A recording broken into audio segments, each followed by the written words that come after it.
¿quiénes encabezarán la lista de candidatos a la Asamblea Constituyente por parte del petrismo? Que la izquierda haya llegado al poder con el mismo líder que, por culpa de sus rarezas, está socavando su tumba más honda. No me digan paraco, no me digan marica, como decía Uribe. Mi columna de hoy se llama Videos que causan vergüenza y dice así. La semana comenzó con una de las más insólitas declaraciones que ha ofrecido mandatario alguno en esta extraña república que se llama Circombia. En la mañana del miércoles y momentos previos a aparecer flotando dentro de una sudadera del equipo nacional olímpico 3 tallas más grandes que la suya, el presidente Berto anunció al país en su cuenta de Twitter algo que nunca había confesado. Yo soy heterosexual, dijo de forma perentoria. Es verdad que en un inicio no se comprendía la necesidad de abordar semejante tema de esa forma, en lugar de matizarlo con alguna frase inspirada en sus antecesores, que dijera, los colombianos pueden tener la seguridad de que no ha sucedido nada a mis espaldas, por ejemplo, o no me digan paraco, no me digan marica, como decía Uribe. Pero se jugó los restos con aquella declaración definitiva con la cual, de paso, abrió las compuertas para poder comentar el célebre video que fue noticia en varios medios del mundo. En él se observa a alguien muy parecido al primer mandatario, tomado de la mano de una persona de la que parece enamorado. Una mujer que evidentemente no era doña Verónica porque a diferencia de ella tenía el pelo largo y negro y tras ella no había un séquito de vestuaristas y maquilladores comandados por Nerú. En un medio extranjero entrevistaron a una mujer trans que, según decían, era su acompañante. Las bodegas petristas defendieron en manada la idea de que se trataba de un montaje, en el sentido menos ambiguo de la palabra. Y en la mitad de aquellas especulaciones, el presidente parecía confirmar la veracidad del video con aquella frase que podría ir impresa en las camisetas de la Marcha del Orgullo Heterosexual que en cualquier momento organiza Enrique Gómez. Soy heterosexual. Podría añadir incluso, ¿y qué? ¿Cuál era la necesidad de respaldar la estridencia del escándalo refiriéndose a él? Era su manera de confirmar que quien aparece en el video efectivamente es él en persona, coqueto y con cachucha. ¿Por qué camina tan cándidamente por las calles de Panamá? ¿Por qué lo graban con tanta facilidad? ¿Estamos acaso ante un episodio de Fuego Amigo? ¿Esa es la paz de Santos? ¿El hermano de Duque es mamón? ¿El de Laurita Sarabia millonario? Que la izquierda haya llegado al poder con el mismo líder que, por culpa de sus rarezas, está socavando su tumba más honda, es una de las típicas paradojas que suceden en Circombia. Cualquiera diría que bajo el liderazgo de un político progresista menos caótico y errático, aquella tendencia habría llegado mucho más lejos. Pienso, no sé, en un Jorge Enrique Robledo, sobre todo si el mandato incluye la posibilidad de echarse una cana al aire. Pero eso somos. 2 semanas después de que el Congreso lograra la prohibición de las corridas de toros, el país no deja de hablar de cuernos, de Verónicas, de burladeros, y con ello queda sepultado el escándalo anterior, el del supuesto tráfico de influencias del hermano de Laura Sarabia, la copresidenta del país, que aún hoy, suponemos, lucha desesperadamente por su vida en una UCI, unidad de cuidado intensivo. Es lo último que Berto nos informó sobre ella. En el mismo país en que amenazan con cortar la luz del Congreso por falta de pago. Es el mismo país en que amenazan con cortar la luz del Congreso por falta de pago. Eso es noticia real. El mismo en que informan que dispararon un balazo a la camioneta al hermano del presidente, pero posteriormente las autoridades determinaron que, comillas, pudo haber sido una canica. Y el mismo país en que, en un giro de los acontecimientos, el gobierno del cambio anunció el nombramiento de Juan Fernando Cristo como ministro del Interior para que haga bloque con Armandito Benedetti, Roy Barreras, Alfonso Prada y otros referentes de la política del cambio. No debe resultar sencillo ser el Cristo de alguien que se cree Mesías. Mucho menos cuando quien se estrena en el cargo también arrastra el escándalo de un video privado que puede meterlo en problemas. Ojo a esto. Efectivamente, tengo en mi poder y comparto para los lectores de los Danieles 2 registros íntimos protagonizados por el ministro Juan Fernando Cristo Bustos. En el primero se le observa cómodo y desenvuelto, abrazado a la Constitución, ya no digamos de una mujer, sino de una república. La toma de la cintura, parece enamorado.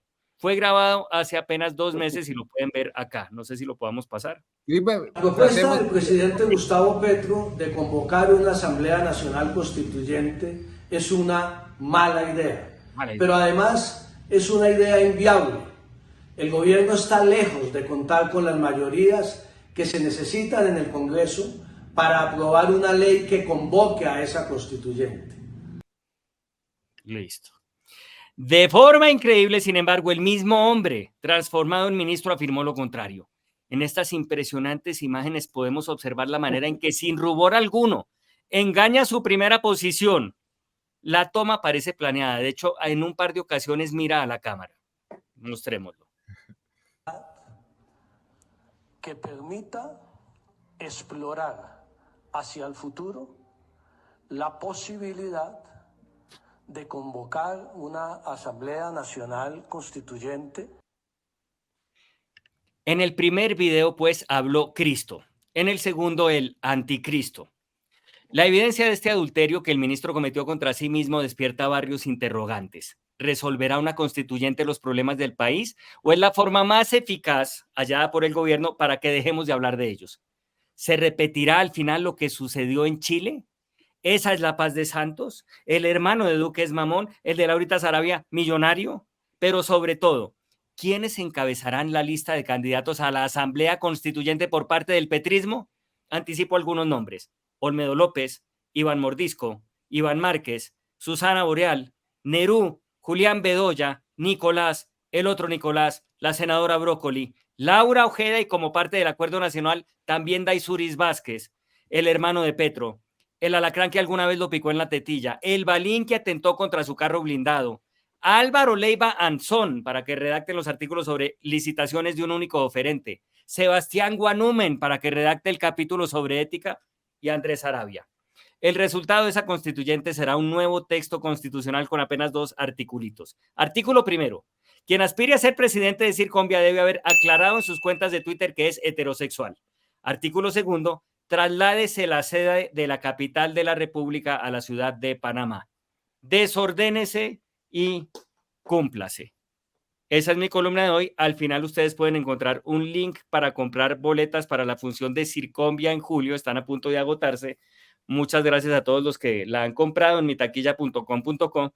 Y ya que tengo la palabra, quiero hacerle el ofrecimiento al ministro Cristo, naturalmente, un ofrecimiento laboral, incluso de plaza laboral, porque allí en Circombia hay, tenemos plaza para contorsionistas, como decía Daniel Coronel. Ahí son varios contorsionistas los que pueden estar, y si usted se anima a venir, pues allá de verdad con mucho gusto lo vamos a acoger con cariño y le vamos a dar eso, porque nos sorprendió, pues primero la voltereta que dio, que es muy digna del circo que es Circombia, y segundo porque me preocupa que si su idea era hacer un acuerdo nacional, en apenas 3 días ya vimos que Duque, Uribe, Juan Manuel Santos, Claudia López, bueno, el mismo ministro, el mismo presidente de la Corte, todos ellos han dicho que no le jalan. Entonces, no sé si en apenas 3 días ya quedó medio despejado el asunto de que el acuerdo nacional va a ser como difícil, y si su propósito era lograrlo, pues, y ya no se pudo, aquí con mucho gusto lo vamos a acoger y a recibir. Bueno, pues vamos a ver si compramos boletas para ir a la No, sesión usted entra gratis. Si el espectáculo es usted entra gratis. Bueno, muchas gracias, muchas gracias. Mire, Daniel, ya con seriedad, porque yo creo que el tema merece seriedad. Ya cuando entramos en esa materia, primero, yo creo que la exposición de esos 2 videos lo que demuestra es lo que yo acabo de decir al principio. En Colombia se nos volvió imposible hablar y nadie se está escuchando. Entonces es muy fácil coger un video parcial y no coger un video total para ver la explicación, pero estamos en el mundo de hoy y de las redes y eso. Y yo volvería a hacer exactamente el mismo video a propósito de una constituyente, e incluso con el video parcial e interesadamente editado, no por ustedes, seguramente se lo mandaron, queda absolutamente claro que digo, tramitada por el Congreso y el gobierno no tiene mayorías, por eso es inviable, para aprobar una ley en el Congreso. Ahora, la pregunta que uno se debería hacer de fondo, más seria, es si en Colombia uno puede utilizar el artículo que la propia Constitución del 91 señaló para reformar la Constitución, que es la figura de la constituyente. Que claro, es un mecanismo extraordinario como el del referendo, y es un mecanismo extraordinario que está contemplado en la Constitución. Yo creo que aquí hay 2 clases de contradictores de la idea. Unos de buena fe, que quieren las reformas, pero que creen que es un riesgo yo he leído a varios, a Uprimi, a la propia Anita, que es un riesgo convocar una constituyente porque puede eventualmente elegirse una constituyente de derecha que acabe con los derechos sociales que todos defendemos. La Carta de Derechos de la Constitución del 91 es intocable.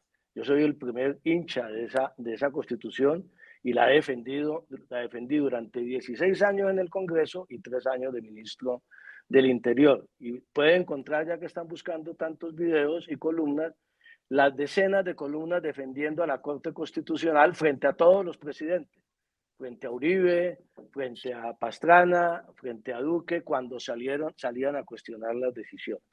Los otros enemigos o los otros contradictores de la idea son aquellos que consideran que este país no necesita reformas, que como estamos bien, que el centralismo hay que dejarlo quieto, que el sistema político funciona perfectamente, que la justicia está llegando a todos los territorios y que entonces sigamos así, simplemente hagamos unos retoques. Ahí sí es con los que yo no estoy de acuerdo. Y yo entiendo los temores de las primeras. Ahí sí es con los que yo no estoy de acuerdo porque es la definición de conformar el statu quo. Y si se quiere en eso. Y por eso es que comparto de alguna manera ese espíritu reformista del gobierno. Que se ha fallado en la estrategia, que no se ha sido abierto en concertación. Por eso yo digo, Daniel y Danieles, que, claro, salen los primeros a rechazar la idea del acuerdo nacional, pero vamos a hablar con todo el mundo y vamos a insistir. Vuelvo e insisto, una buena dosis de valeriana no le cae mal a los dirigentes de este país. Vamos a comenzar los diálogos de esta semana, vamos a concentrarnos también en la implementación del acuerdo de paz, que dicho sea de paso, no necesita ninguna reforma legal y constitucional para implementar en el tema de los territorios, de los municipios pedestres, etcétera, pero sí necesita unas reformas constitucionales que incluso estaban planteadas en el acuerdo. Pero, ministro, una pregunta rápida. Como la reforma política que no se hizo. Esa valeriana se la va a dar también a Juan Manuel Santos, que muchos dicen que es uno de sus jefes políticos y que también se separó de la idea de meter ahorita al país en la discusión de una Asamblea Nacional Constituyente, porque él dice que no resuelve ninguno de los problemas que de verdad hay y que todos se pueden resolver con simple voluntad política, como ese de la aplicación del proceso de paz.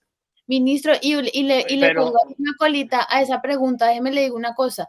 Si usted sabe, ministro, que esa ley es imposible de pasar, que el gobierno no tiene las mayorías, que la mermelada de la burocracia se les está acabando con las pocas reformas que han podido pasar, ¿para qué insistir en la gesta de la Asamblea Nacional Constituyente?